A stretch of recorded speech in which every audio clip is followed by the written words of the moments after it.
Hi friends, എല്ലാവർക്കും ഞങ്ങളുടെ പുതിയൊരു വീഡിയോയിലേക്ക് സ്വാഗതം. ഇന്ന് നമ്മൾ വളരെ ടേസ്റ്റോട് കൂടിയിട്ടുള്ള ഒരു നത്തൽ 65ൻ്റെ റെസിപ്പി ആയിട്ടാണ് വന്നിരിക്കുന്നത്. ഒരു വെറൈറ്റി ടേസ്റ്റോട് കൂടിയിട്ടാണ് നമ്മളിത് റെഡിയാക്കി എടുക്കുന്നത്. എൻ്റെ ചാനൽ ആദ്യമായിട്ടാണ് കാണുന്നതെങ്കിലും സബ്സ്ക്രൈബ് ചെയ്യുക, കൂടെയുള്ള ബെൽ ബട്ടണും കൂടി ഒന്ന് ക്ലിക്ക് ചെയ്യുക. നിങ്ങളുടെ സപ്പോർട്ടാണ് എനിക്ക് പുതിയ വീഡിയോകൾ ഇടാനുള്ള പ്രചോദനം. അപ്പോൾ സമയം കളയാതെ എങ്ങനെയാണ് ഈ നത്തൽ 65 റെഡിയാക്കുന്നതെന്ന് നോക്കാം. ഞാനിവിടെ 1/2 കിലോ നത്തലാണ് എടുത്തിരിക്കുന്നത്. നത്തൽ നന്നായിട്ട് കഴുകി വൃത്തിയാക്കി ഞാൻ ക്ലീൻ ചെയ്തെടുത്തിട്ടുണ്ട്. പല സ്ഥലങ്ങളിൽ പല പേരുകളിലാണ് ഈ നത്തൽ അറിയപ്പെടുന്നത്. കൊഴുക, നത്തൽ, അങ്ങനെ പല പേരുകളിൽ. ഞാൻ നത്തൽ ക്ലീൻ ചെയ്തെടുക്കുമ്പോൾ അതിൻ്റെ വാൽഭാഗം കളയാറില്ല.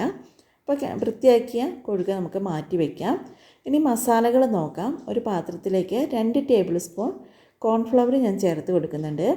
1 ടേബിൾ സ്പൂൺ അരിപ്പൊടി, അപ്പത്തിൻ്റെ ഇടിയപ്പത്തിൻ്റെ പൊടിയാണ് ഞാൻ ചേർത്തിരിക്കുന്നത്.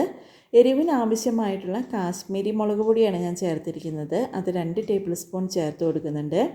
ഇനി നമുക്ക് ഇഞ്ചി വെളുത്തുള്ളി പേസ്റ്റ് 1 ടേബിൾ സ്പൂൺ ചേർത്ത് കൊടുക്കാം. ഇനി 1 ടേബിൾ സ്പൂൺ ഗരം മസാല പൊടി കൂടി ചേർത്ത് കൊടുക്കാം.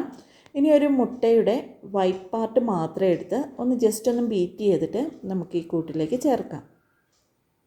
ഇനി നമുക്ക് 1 ടേബിൾ സ്പൂൺ കോക്കനട്ട് ഓയിൽ ഇതിലേക്ക് ചേർത്ത് കൊടുക്കാം.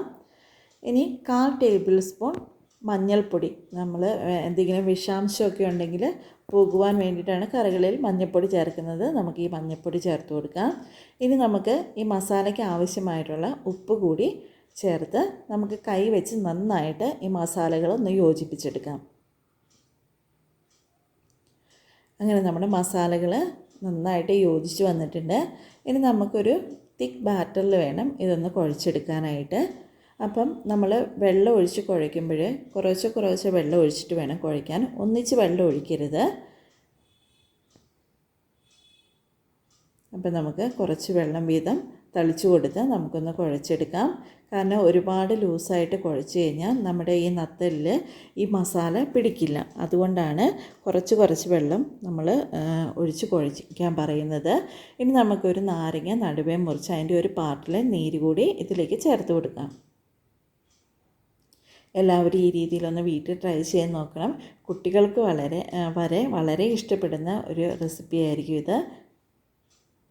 അങ്ങനെ നമ്മൾ നാരങ്ങ നീര് കൂടി ചേർത്തു. ഇനി കൈ വെച്ച് നന്നായിട്ട് ഇത് യോജിപ്പിച്ച് കൊടുക്കാം. കണ്ടില്ലേ, ഈ ഒരു കൺസിസ്റ്റൻസിയിൽ വേണം നമുക്ക് ഈ മസാല റെഡിയാക്കി എടുക്കാനായിട്ട്. ഇനി നമുക്ക് ക്ലീൻ ചെയ്ത് വെച്ചിരിക്കുന്ന നത്തലയിലേക്ക് ചേർത്ത് കൊടുക്കാം.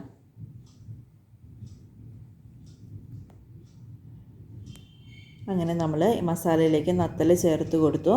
നമ്മൾ കൈ വെച്ച് ഇളക്കുമ്പോൾ വളരെ പയ്യാണ് ഇളക്കാവുള്ളൂ. കാരണം നത്തൽ പെട്ടെന്ന് ഒടിഞ്ഞു പോകുന്ന മീനായതുകൊണ്ട് പെട്ടെന്ന് ഒടിഞ്ഞു പോകും. അപ്പം വളരെ പയ്യെ നമുക്ക് ഈ മസാലകൾ മീനിൻ്റെ എല്ലാ ഭാഗത്തും ഇളക്കി കൊടുക്കാം. നത്തൽ ഇതുപോലെ ഇളക്കി മസാലകളെല്ലാം യോജിച്ച് കഴിഞ്ഞ് കഴിഞ്ഞാൽ ഒരു 30 മിനിറ്റ് ഫ്രിഡ്ജിൽ റെസ്റ്റ് ചെയ്യാൻ വെക്കണം. അപ്പോഴേക്കും നമ്മുടെ മസാലകളെല്ലാം ഈ മീനിൻ്റെ എല്ലാ ഭാഗത്തും പിടിക്കും. അപ്പം കുറഞ്ഞത് 30 മിനിറ്റെങ്കിലും വെക്കണം. അതിന് ശേഷം 30 മിനിറ്റ് കൂടുതൽ വെച്ചാൽ ഒരു കുഴപ്പമില്ല. കുറഞ്ഞത് 30 മിനിറ്റെങ്കിലും റെസ്റ്റ് ചെയ്യുക. അപ്പം ഞാനിത് 30 മിനിറ്റ് ഫ്രിഡ്ജിലേക്ക് മാറ്റി വയ്ക്കുകയാണ്.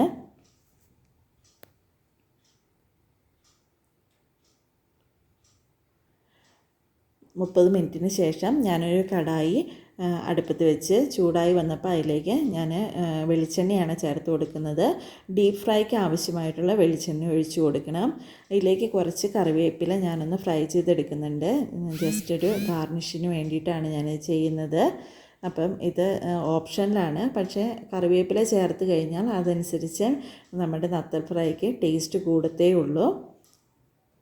ഇതിലേക്ക് തന്നെ ആ എണ്ണയിലേക്ക് കുറച്ച് പച്ചമുളക് കൂടി ഞാനൊന്ന് ഫ്രൈ ചെയ്തെടുക്കുന്നുണ്ട്. ഇതൊക്കെ ഓപ്ഷനിലാണ്. ഞാനത് ജസ്റ്റ് ഒന്ന് ഗാർണിഷിന് വേണ്ടിയിട്ട് വീഡിയോയ്ക്ക് ആവശ്യമായിട്ട് കാണിക്കുന്നതാണ്.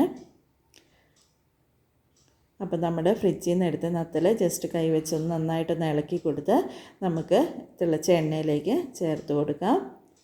നത്തൽ നമ്മൾ തിക്ക് മസാല ആയതുകൊണ്ട് തന്നെ പരസ്പരം ഒട്ടിപ്പിടിക്കാൻ ചാൻസ് കൂടുതലുണ്ട്. അപ്പം ഒന്നൊന്നായിട്ട് ഇട്ട് കൊടുക്കുന്നതാണ് കുറച്ചും കൂടി നല്ലത്. അങ്ങനെ നമ്മുടെ നത്തൽ റെഡിയായി വന്നിട്ടുണ്ട്. വളരെ ടേസ്റ്റുള്ള ഒരു വെറൈറ്റി ടേസ്റ്റുള്ള ഒരു നത്തൽ ഫ്രൈ ആണിത്. കുട്ടികൾക്കൊക്കെ വളരെ ഇഷ്ടപ്പെടും. ചോറിൻ്റെ കൂടെയൊക്കെ കഴിക്കാൻ വളരെ ടേസ്റ്റാണ്. അപ്പം എല്ലാവരും ഈ രീതിയിലൊന്ന് നത്തൽ ഫ്രൈ ഒന്ന് റെഡിയാക്കി നോക്കണം. കഴിക്കാത്തവർക്ക് വരെ ഇത് വളരെ ഇഷ്ടപ്പെടും എന്നുള്ളത് 100% ഉറപ്പാണ്. അപ്പോൾ എൻ്റെ ചാനൽ ഇഷ്ടമായിട്ടുണ്ടെങ്കിൽ സബ്സ്ക്രൈബ് ചെയ്യുക. കൂടെയുള്ള ബെൽ ബട്ടണും കൂടി ഒന്ന് ക്ലിക്ക് ചെയ്യുക. അപ്പോൾ ഇതിലും നല്ലൊരു വീഡിയോ ആയിട്ട് അടുത്ത് തന്നെ വരാം. അതുവരേക്കും ടേക്ക് കെയർ. Thank you.